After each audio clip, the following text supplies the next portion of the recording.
Hey guys, welcome to Black Rock Nissan. Today we're going to be doing some suspension stuff. Today we're going to talk about upper ball joints. First thing, you got to jack up the lower control arm because that lower ball joint has to be free. Because if you want to look at play anywhere in the suspension, you have to know that nothing is getting jammed up or in a bind. Then we got to come up here and you got to check the wheel. So top to bottom.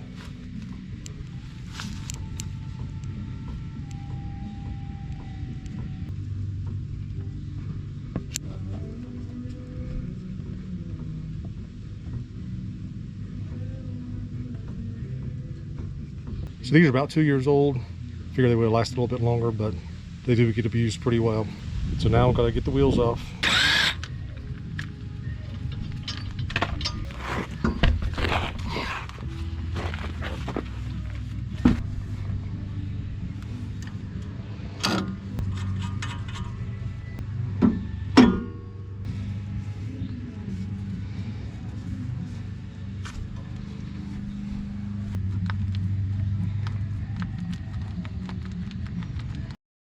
What were you thinking? So one of the things we're going to do when changing the SPC, there's a pretty easy way to change those and keep the prior adjustments from your original alignment. So part of the trick in being able to reassemble the SPC upper the control arms when you're replacing the ball joint is to simply mark the current position. And so with this, I'm just going to take and do that with a screwdriver. So I've already actually done that, but just to demonstrate, go around the washer.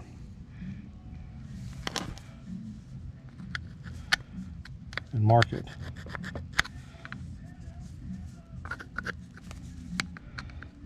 Or you can take a marker. That works too. But when you have this off, there's going to be specific lines that's going to fall into. If you want to mark it in any other way, feel free to do that. But that's basically how you do it. The alignment under here should match. So when you move, there's going to be basically a star. I don't remember if they have a specific term for it, but how you position it, adjust the caster. If you want to have additional insurance, there you go. Those marks should get you top bottom set exactly where you need to be. Now, I bought these used from a guy. I've replaced the ball joints, of course, when I got them. I didn't do the bushings because I thought, well, these aren't going to tend to wear very much. But since I'm having to replace the ball joints after a couple of years use, I figure the bushings aren't that expensive. I might as well do it. So I'm going to go ahead and replace these as well.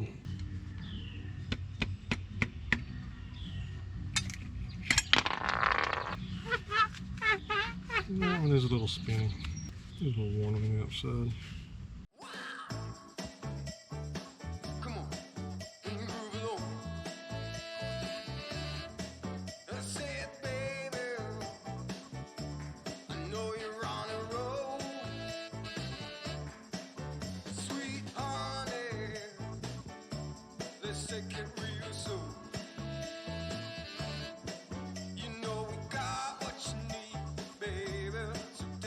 Before we replace the worn out ball joint, I want to replace the bushing because we're going to be bouncing this around, moving it around and everything, so we don't want to damage the new one in the process. So it'll be a lot easier to go ahead, get these on, do what we need to with this damaged one, how it is, then install the new one. So we're not going to put the bushings in like we did, like we took them out. No. I am a big fan sometimes of you do what I tell you to do when I tell you to do it. That's the daddy in me. So with that,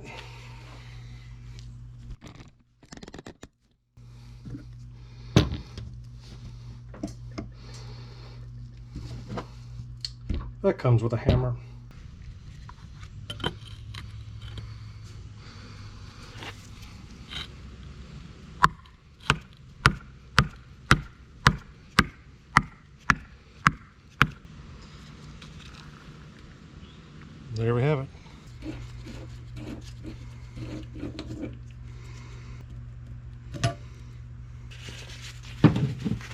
Remember, I scored the metal with a screwdriver, so I'm not going to wipe off my markings.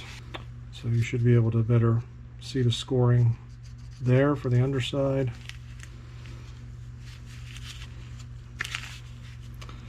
And then the circular scoring for the washer.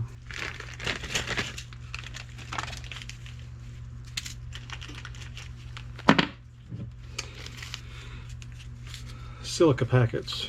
Quick note, I save these. I have a whole tub of these in the kitchen, and these are fantastic, especially if you get them in medication bottles and stuff like that, because you can put these in headlight housings if you have a concern about the possibility of getting moisture inside, or you start getting a little bit of moisture inside. You can drop one of these in there, especially maybe a larger one, and it will take care of that. They are fantastic.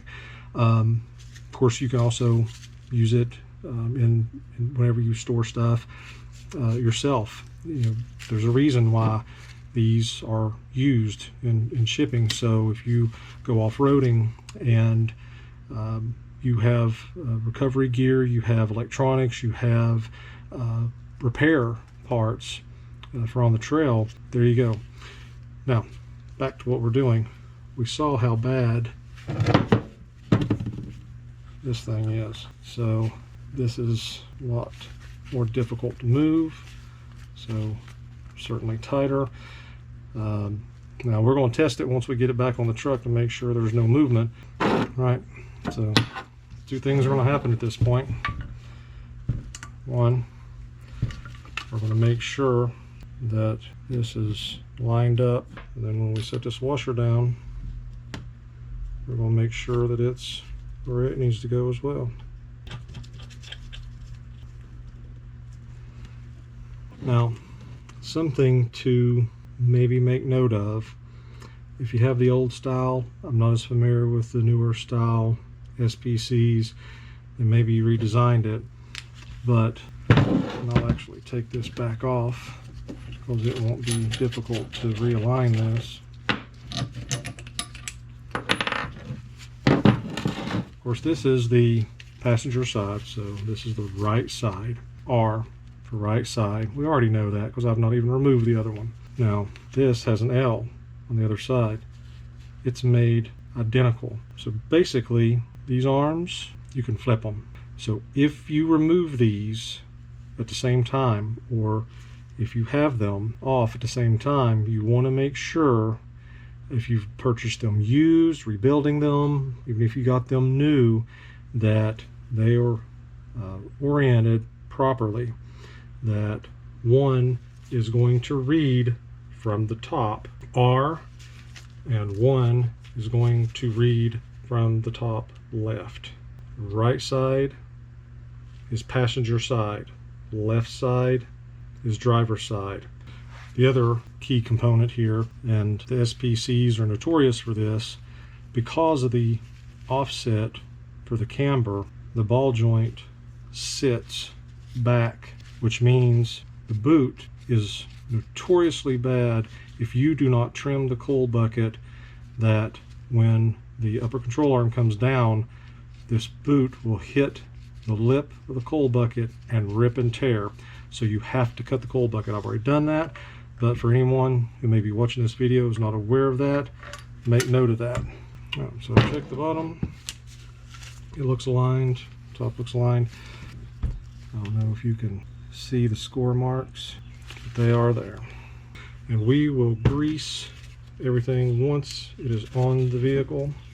Might want to do that now. Per the instructions, SPC, you may have noticed putting the bushings on, you don't grease those going in. The only portions that you grease are going to be the outer portions. Now, outer meaning the ones that are going to be facing the front of the vehicle and the back of the vehicle. So outer here and here, not the inner parts of the bushings. This side. These do not make contact. Even per the instructions, it says do not grease these areas, because if you do, they're going to be prone to pick up dirt, trash, and just make a mess. So don't do it. The other part is you're going to grease the inside where the metal sleeves go. So my suggestion is grease inside, press the sleeves through, and then whatever excess grease comes out, use that to lubricate the outside. Do the same here. Now they will send you 4 packs of this grease. I don't know that you need 4, but that's what they send you. Now if you get a little bit on the inside like I'm doing, that's fine, because we're going to clean that up.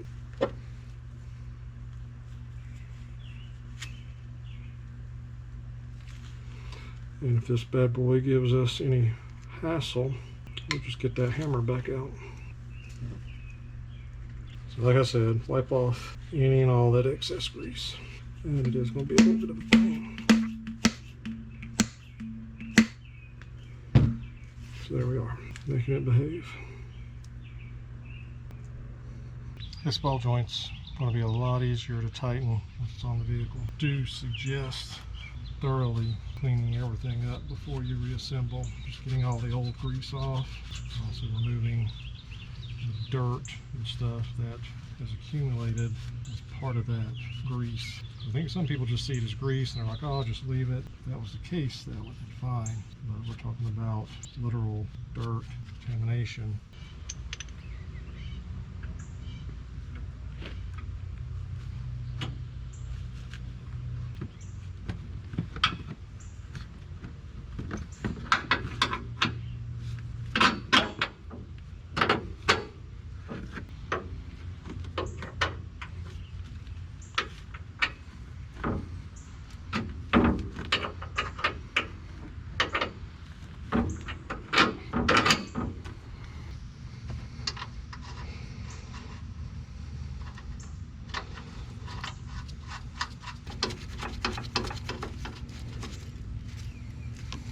Cycle your arms, make sure everything's good.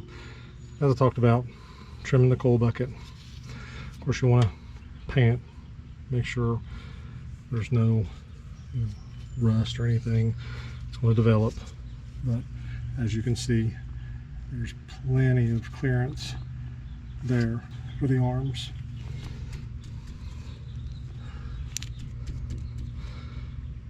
Plenty clearance. And we want to remember our new hardware too. Don't forget to put your brake lines back. I know these aren't brake lines. I'm speaking just generally, whatever lines that you've moved and had to finagle. No more movement there. I'm going to say this because I know some of you guys see the boys at the Jiffy Lubes and the discount tire and stuff just run these lug nuts up with the impacts.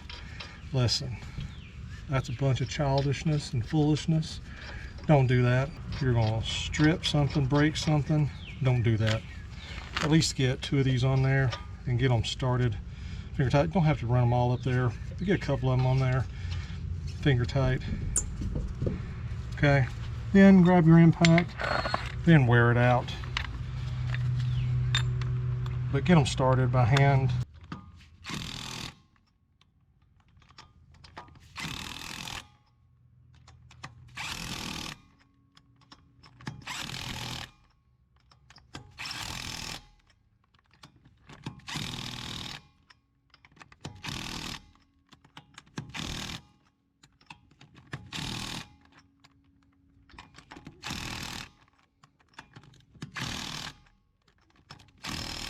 Always go back around, double check. I know it's hard to see because I'm moving. No more movement in that ball joint. Fixing to hit 90,000 miles. Still on original lower ball joints. I think that's still pretty tight too. Now, can't forget 5 to 10 squirts grease. We're going to do that now. 9, 10. And we'll just clean up the mess. We'll be done.